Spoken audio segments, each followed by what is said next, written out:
There have been shocking revelations from the Epstein files in just the past 24 hours.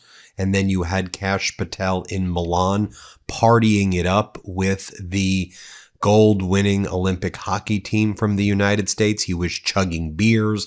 He wore the gold medal. This was after his spokesperson denied that he was going to be partying or hanging out or even going to the Olympic Games at all when he flew to Milan. They said, it was just an official visit. But I think it's important that we recognize this is all connected. Look, Kash Patel, Dan Bongino, that whole crew, they have the goods on Donald Trump. They have Donald Trump by the you-know-what because they're actively, in my opinion, co-conspirators with Donald Trump in covering up a child sex trafficking ring. They are covering up Epstein files. There are still about, I think, around 50 terabytes of Epstein files that are missing. That could be tens of millions, if not hundreds of millions of documents that are far more devastating than even the devastating documents that have been released. And we know from the documents that have been released, the redacted documents have 38,000 references to Donald Trump in it. We believe there could be as many as 1 million references in the unredacted files. And then in addition to the unredacted files, there's those additional 50 terabytes of documents. And so Kash Patel and this whole Trump regime, like, to me, they're out there gallivanting around the country and gallivanting around the world because they know what Donald Trump was up to. They now have all of the information, not just on Donald Trump, but his inner circle and their friends and the Epstein class. And this is protectors of the Epstein class. So I think their view is, what's Donald Trump going to do with me? Watch me drink a beer. I'm not even going to work hard anymore. It doesn't even make a difference anymore. I'm going to give my middle finger to everybody. I'm going to fly on private jets. You can't. I'm untouchable because I know what's really gone down in the Epstein files, right? Patel's been read on. Bondi's been read on. This whole regime, Bongino, they've seen it. So I think they think there's nothing Donald Trump can do to them. I mean, just look at Ghislaine Maxwell, a convicted child sex trafficker who's getting VIP treatment in Club Fed. And, she had Donald Trump's number 2 at the DOJ, Trump's criminal defense lawyer, meet with her. And after interviewing her, and she said exactly what Trump wants, she got moved to this Club Fed VIP facility. So I think people are like, oh, got it. So Ghislaine has dirt on Donald Trump. Look how she's treated. Kash Patel and Bongino, they're like, look, okay, what's he going to do to us? He ain't going to do anything to us. He's scared of the info we have. By the way, you know who else knows that? Iran and Iranian hackers who are out there saying to Donald Trump as well, guess what we did when we hacked Truth Social back in 2025? Guess what we have when we hacked your campaign back in 2024? Guess what we have when we've hacked Ehud Barak's email addresses? Those Iranian hackers, 313 group and that whole crew over there, they've been hacking and doing spear phishing into Trump and Trump's inner circle for many, many years right now. And the Ayatollahs even hinted that they've got dirt on Donald Trump. So let's just take a look at some of these revelations just from the past 24 hours. Aaron Parnas from the MeidasTouch network, he broke the following. I mean, it's in the Epstein files, but he brought attention to this yesterday. In 2020, 1 year after Epstein died, an assistant United States attorney for the Eastern District of New York discussed a confidentiality agreement with the Southern District of New York in connection with the investigation into the murder of Jeffrey Epstein. That's how they were referring to it within the prosecutor's office when in Trump's first regime, in Trump's first administration, the murder investigation and getting out confidentiality agreements like the one we did when Epstein was murdered, not died by suicide, murdered. And you know from our previous reporting as well here on the MeidasTouch Network that the day before Epstein died, the SDNY prosecutors in New York, they prepared a press release saying that Epstein died the day before he died. They had prepared the documents saying he died, and it didn't have the language by suicide or by apparent suicide. They just said that he died. And I think they basically implied that it was a murder as well. Then the next day they said died by apparent suicide after he actually did die.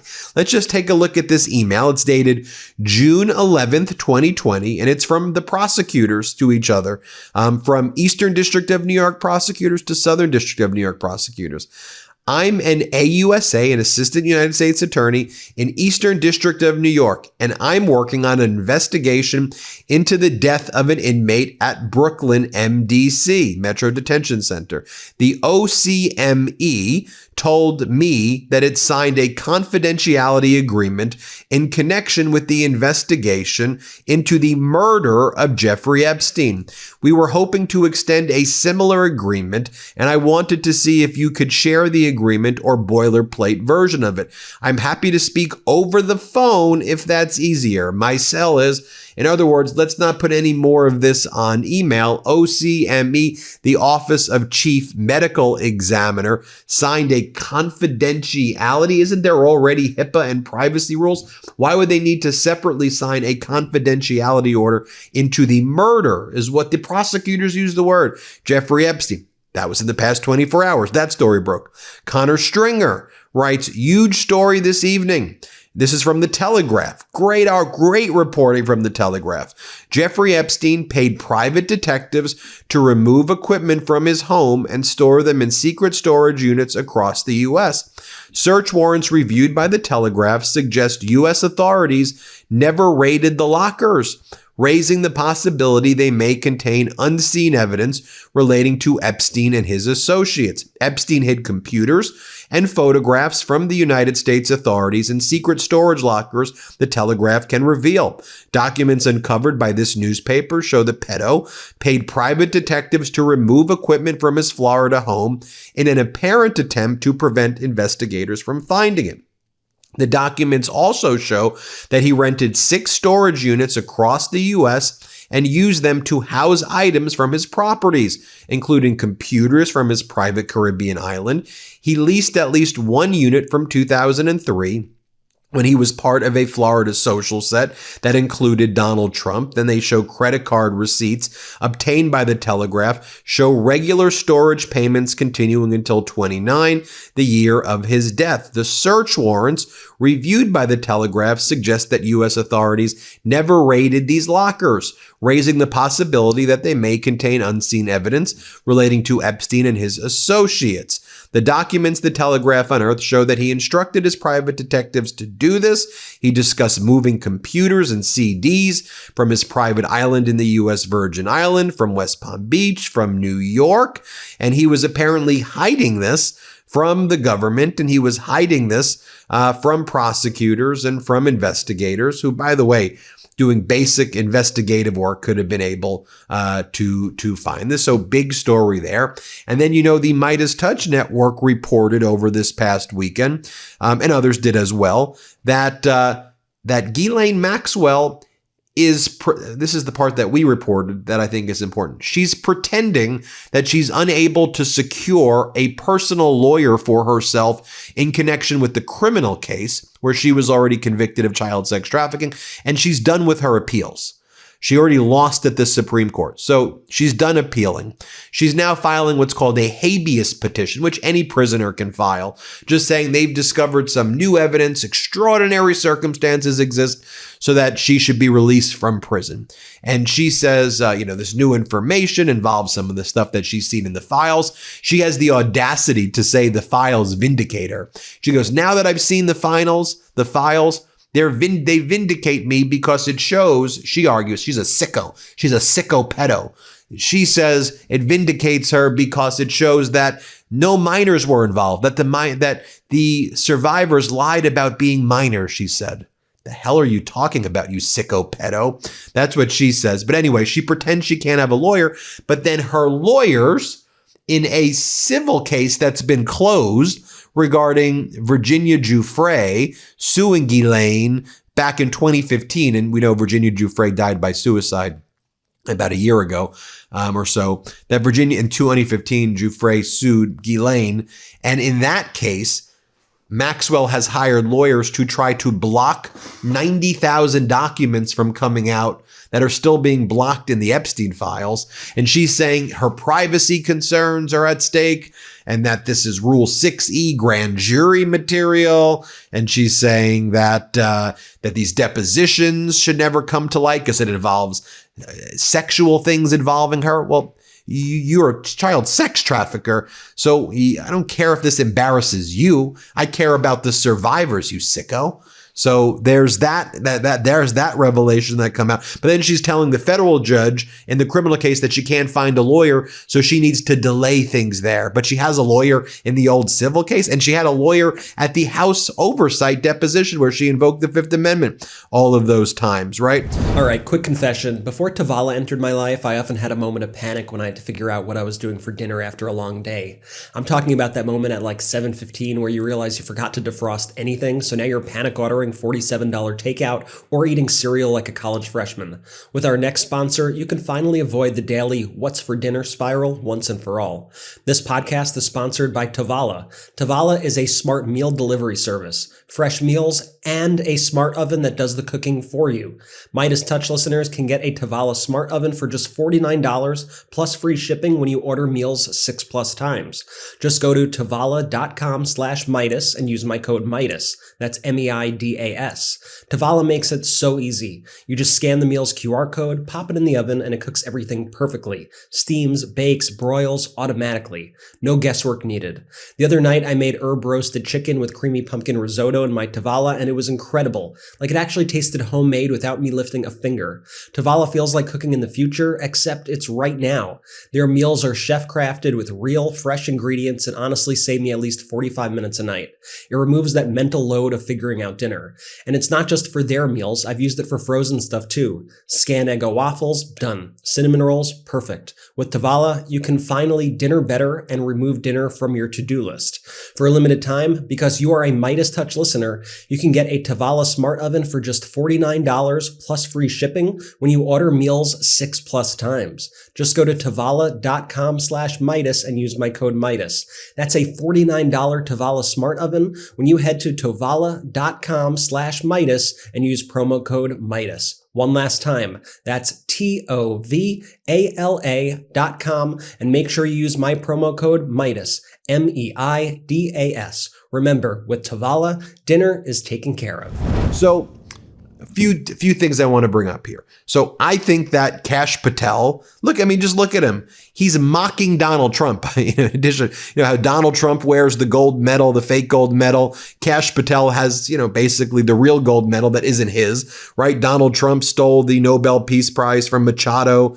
You have Patel stolen valor, stealing the gold medal from the hockey team. But just look at his behavior while he's covering up a child sex trafficking ring, with Donald Trump. I mean, he's saying to the world, I don't give an F about this. I'm untouchable, because this behavior is not just fireable. This is, in my opinion, this is as criminal as you get. Imagine being at the FBI and seeing your boss behave like this. Here, play this clip of him in the locker room.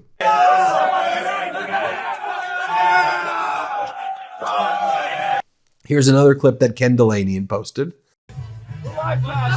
Let's go!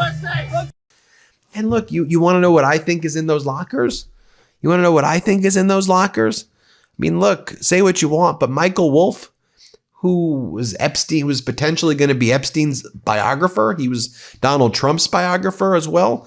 Wolff has called it spot on, all the stuff that Epstein has, in my opinion. And Wolff said that, there are photos that he saw of Donald Trump with girls of indeterminate age, with Trump with a stain on his pants, with these topless girls who look very young. And that, where are those photos? Wolff said he believed they were kept in a locker, in a safe in Epstein's place. Where are those photos? Are those part of the ones that are being hidden? What if the FBI did actually get their hands on those, and that's in the terabytes of documents that are being concealed? Remember when Michael Wolff said this? Here, play this clip. But at any rate, at one point, after Trump had been elected, I was sitting talking to Epstein, and he said, wait a minute, I got to show you something. And then he went into his safe, and he came out with with photographs. They were Polaroids, I think, and he kind of spread them out like playing cards, and it was Trump.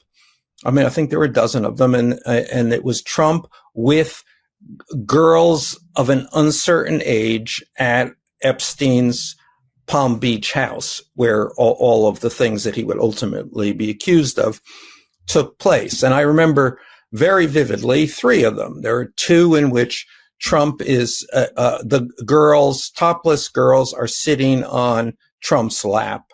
And then a 3rd in which he has a stain on the front of his pants. And the girls are kind of pointing at it, sort of bent over, laughing, covering their mouths. Yeah, exactly.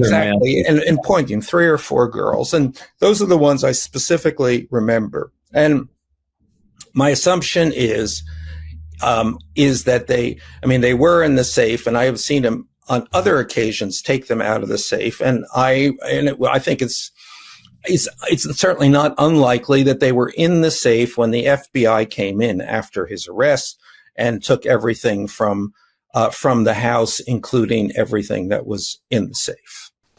And folks, people aren't buying any of this though, right? I mean, even the right-wing podcasters are not buying any of this.